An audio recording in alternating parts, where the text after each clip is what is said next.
अस्सलाम वालेकुम। तो आज आपके साथ इन्फॉर्मेशन शेयर करते हैं कि क्या पाकिस्तानियों को जो है वो मोंटेनेग्रो में वीज़ा फ़्री या वीज़ा ऑन अराइवल हो चुका है या नहीं हो चुका, क्योंकि इसके रिलेटेड काफ़ी सारे लोगों को कंफर्मेशन नहीं मिल रही कि क्या सच है, क्या रियलिटी है, और क्या पाकिस्तानी जो हैं वो मोंटेनेग्रो जो कि यूरोपियन कंट्री है वहाँ पे वीज़ा फ़्री ट्रैवल कर सकते हैं, वीज़ा ऑन अराइवल ले सकते हैं या नहीं। तो आज की वीडियो जो है वो काफ़ी इन्फॉर्मेटिव होगी।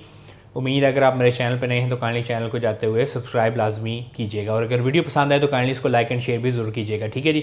तो आते हैं टॉपिक की तरफ। आपको पता होगा और आपने वीडियोस भी देखी होंगी कि मोंटेनेग्रो ने जो है वो वीज़ा ऑन अराइवल या वीज़ा फ्री किया था 1 अक्टूबर 2026 तक। ठीक है। तो जितने भी लोग जो हैं वो यूएई रेजिडेंट से, उनके लिए जो है वो ऑल नेशनैलिटीज़ उन्होंने अलाउ किया था कि आप वीज़ा फ्री ट्रैवल कर सकते हैं। पहले जो है वो काफ़ी साल पहले भी जो है वो इसी तरह गर्मियों में समर वेकेशंस में आके मोंटेनेग्रो जो है वो वीज़ा फ्री या वीज़ा ऑन अराइवल करता था। ठीक है। लेकिन बीच में उन्होंने जो है वो इसको स्टॉप कर दिया। अभी इस साल जो है वो इन्होंने दोबारा इसको अनाउंस किया। ठीक है। तो इसके रिलेटेड जो है वो काफ़ी सोशल मीडिया पे वीडियोस तो मौजूद थी, लेकिन कुछ लोग कह रहे थे कि बिल्कुल आप जो है वो वीज़ा फ्री जा सकते हैं। ठीक है। और कुछ कह रहे थे कि आप जो है वो वीज़ा फ्री नहीं जा सकते। तो अभी जो है वो सारे पॉइंट्स डिस्कस करते हैं कि आप कैसे जा सकते हैं और क्या इसमें कितनी सच्चाई है। ठीक है। पहली तो ये चीज़ न्यूज़ कंफर्म है कि बिल्कुल आप जो है वो ट्रैवल कर सकते हैं, लेकिन कौन कौन लोग ट्रैवल कर सकते हैं, कौन पाकिस्तानी ट्रैवल कर सकते हैं, उसके रिलेटेड मैं आपको सारी इन्फॉर्मेशन शेयर करता हूँ। तो जब भी इस तरह की कोई न्यूज़ आती है तो सोशल मीडिया, टिकटॉक, यूट्यूब पे डिपेंड करने की बजाय आपको चाहिए कि आप एम्बेसी को डायरेक्टली रीच आउट करें। ठीक है। तो मैंने डायरेक्टली मोंटेनेग्रो एम्बेसी कॉल की और उनसे स्पेसिफिकली पाकिस्तानी नेशनल्स के लिए कंफर्म किया कि क्या पाकिस्तानी नेशनल्स जो हैं वो ट्रैवल कर सकते हैं वीज़ा फ्री या वीज़ा ऑन अराइवल मोंटेनेग्रो के लिए।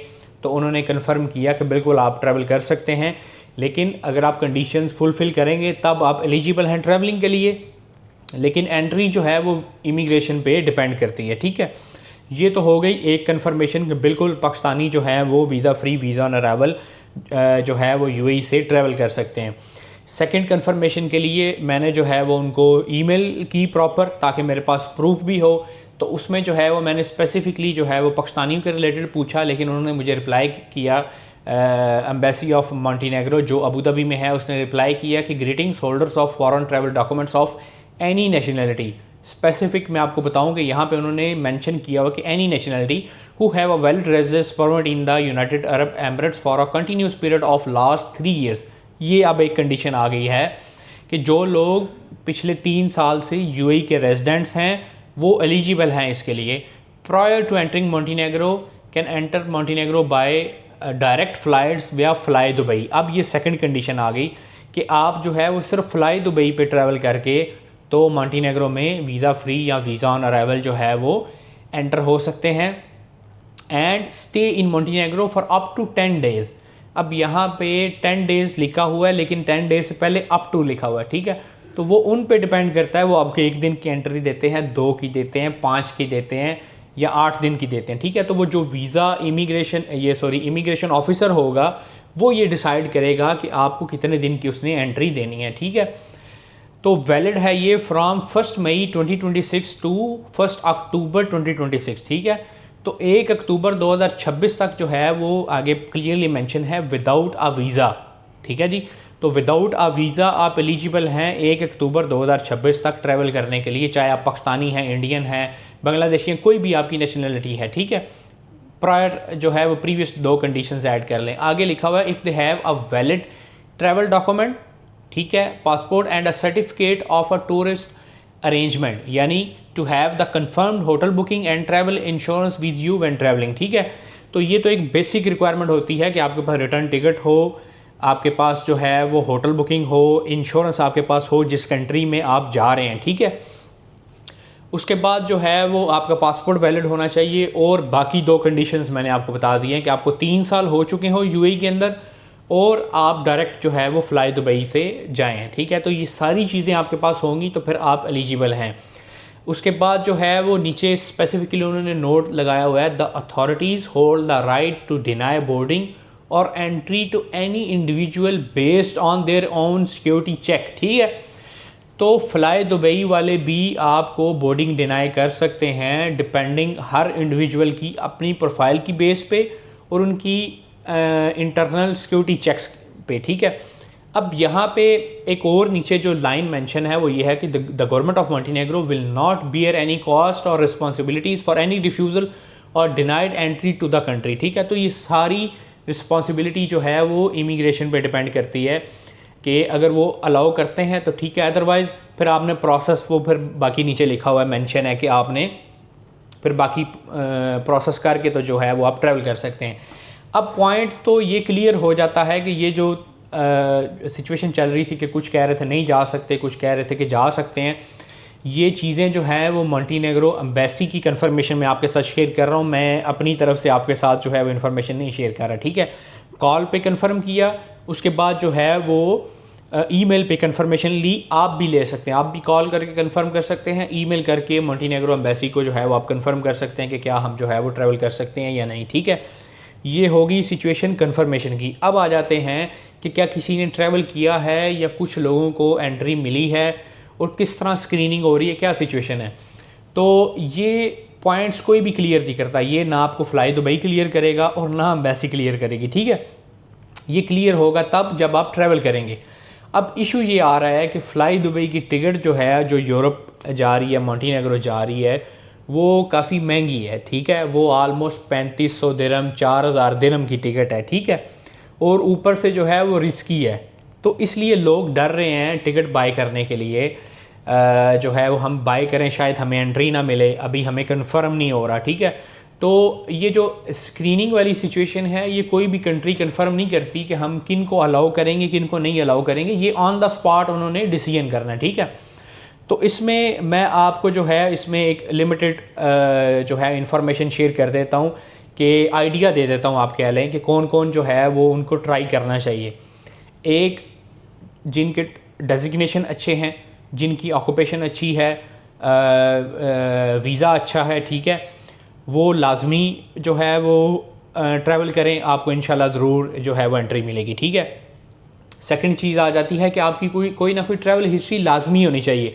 ये नहीं है कि आप सुबह उठे हैं, जनाब मुंह धोया और सीधा ही मॉन्टेनेग्रो जा रहे हैं, ठीक है जी, हम क्या है जी यूरोप घूमने जा रहे हैं विदाउट वीज़ा और पाकिस्तानी पासपोर्ट है, ठीक है ना।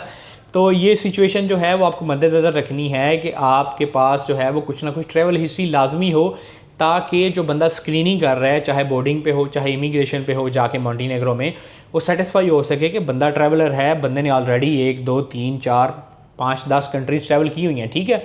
तो 1 2 कंट्री आपने ट्रैवल किया होगा और आपका डेजिग्नेशन अच्छा होगा तो आपको इंशाल्लाह लाजमी एंट्री मिलेगी। अगर आपके पास रिटर्न टिकट है, होटल बुकिंग है, इंश्योरेंस है और 3 साल आपको हो गए हैं यूएई के अंदर और फ्लाई दुबई से जा रहे हैं, ठीक है, तो ये सारी कंडीशंस आप फुलफ़िल करते हैं तो आप एलिजिबल हैं। अब जो आ जाते हैं जिनके वीज़ा डेजिग्नेशन लो है, लेबर के वीज़ाज़ हैं, ठीक है, कह लें यानी लो लेवल वीज़ाज़ हैं, ठीक है, और कोई उनकी ट्रैवल हिस्ट्री नहीं है, तो वो बिल्कुल ना ट्रैवल कीजिएगा। क्योंकि एक तो आपने जो है वो टिकट लगानी है, ठीक है, उसके बाद जो है वो फिर आपने जाना है, आपको बोर्डिंग डिनाई हो जाती है या आपको इमिग्रेशन पे जाके वहाँ से जो है वो वापस भेज दिया जाता है, ठीक है। तो ये सारी सिचुएशन होती है। बाकी इसके बाद जो है वो चूँकि अभी कंफर्मेशन हो जाएगी लोगों को, तो काफ़ी सारे जो है वो लोग आपको कहेंगे जी हम आपका डन बेस पे करवा देते हैं। आपको पता है लोग सर्बिया, मॉन्टेनेग्रो, अल्बानिया इस तरह की कंट्रीज़ में जाने के लिए जो है वो लाखों लेके बैठे होते हैं, ठीक है। और अब जब उन्हें फ्री मौका मिल रहा होता है तो जो एजेंट्स होते हैं कहीं मार्केट में, वो फिर क्या कहते हैं जी हम आपसे पैसे नहीं लेंगे, हम आपके साथ डन बेस कर लेते हैं, ये है वो है। तो इन सारी सिचुएशन में पड़ने की ज़रूरत नहीं है। अगर आपका डेजिग्नेशन अच्छा है तो आप जा सकते हैं, ठीक है, आपको किसी की ज़रूरत नहीं है। रिक्वायरमेंट फिल करें, मैंने आपको बता दी, आप जा सकते हैं। और अगर आपका डेजिग्नेशन सही नहीं है, ठीक है, और आप इसमें से कोई रिक्वायरमेंट पे पूरा नहीं उतरते, तो मेरे भाई जाने की ज़रूरत नहीं है। आपकी जो है वो टिकट ज़ाया होगी, टाइम ज़ाया होगा, टिकट आप रिफंडेबल ले भी लेते हैं, ठीक है, तो फिर भी आपका कुछ ना कुछ लॉस तो होगा, टाइम ज़ाया होगा, ठीक है। और दूसरा आपको जो है वो वापस भेज देंगे या यहाँ से एंट्री नहीं मिलेगी। तो इससे बेटर है कि आप इस चक्कर में पड़े ही ना, आप प्रॉपर जाके जो है वो वीज़ा अप्लाई करें, ठीक है जी। तो ये मैंने सोचा जल्दी जल्दी जो है वो इन्फॉर्मेशन शेयर कर दूं कि बड़ी अच्छी अपॉर्चुनिटी है उन लोगों के लिए जो अपना ट्रैवल हिस्ट्री बनाना चाहते हैं और यूरोप कंट्री घूमना चाहते हैं और अच्छी कंट्री घूमना चाहते हैं। मोंटीनेग्रो अगली चंद ऐसी कंट्रीज़ में शुमार होता है जिसको शायद जाके 2028 या 30 में शायद अगर वो रिक्वायरमेंट पूरी करते हैं तो उनको शेंजन में ले लिया जाए, जिस तरह रोमानिया को और बल्गारिया को शेंजन का पार्ट बना दिया गया है। तो ये बाकी कंट्रीज़ की निस्बत ज़्यादा सेफ़, ज़्यादा अच्छी समझी जाती है बनिस्बत सर्बिया, बोस्निया या मैसेडोनिया की निस्बत मोंटीनेग्रो को ज़्यादा अच्छा कंट्री समझा जाता है, जिसके ज़्यादा चांसेस हैं कि वो कल को शेंजन में आ जाएगी। ठीक है, तो इस तरह की कंट्री का जो है आपका ट्रैवल आपकी प्रोफाइल में जो है वो काफ़ी अच्छा साबित होता है। अगर आपका टारगेट जो है वो Europe, Spain, Italy, Canada, USA वगैरह हो तो आपके लिए बड़ी गोल्डन अपॉर्चुनिटी है। आपको कोई वीज़ा नहीं चाहिए, सिंपल आपने टिकट बाय करनी है, return ticket, hotel booking, insurance करनी है और आपने जो है वो ट्रैवल कर जाना है। ठीक है जी, तो ये थी इन्फॉर्मेशन। अगर फिर भी कोई आपका क्वेश्चन हो तो आप कमेंट सेक्शन में पूछ सकते हैं, मैं इंशाल्लाह आपको रिप्लाई कर दूंगा। और ये पाकिस्तानी वो एलिजिबल हैं जो यूएई के अंदर रह रहे हैं पिछले 3 साल से। ठीक है, तो ये उनके लिए वीडियो है। ठीक है जी, बाकियों को नॉर्मल जो है वो वीज़ा ही अप्लाई करना पड़ेगा थ्रू आउट एम्बेसी। अब यूएई चूँकि हमारा ऑफिस जो है वो मेन अबू धाबी में हमारे पास ही जो है वो एम्बेसी है, तो पहले जाके एम्बेसी में जो है वो आपने इंटरव्यू देना होता था और सबमिशन ईमेल के थ्रू करते थे, अब उन्होंने वीएफएस के थ्रू कर दिया। ठीक है जी, तो ये थी सारी इन्फॉर्मेशन। उम्मीद है आपको वीडियो पसंद आई होगी। तो अगर चैनल पे नए हैं तो काइंडली चैनल को जाते हुए सब्सक्राइब कर दीजिएगा। बहुत शुक्रिया, थैंक यू।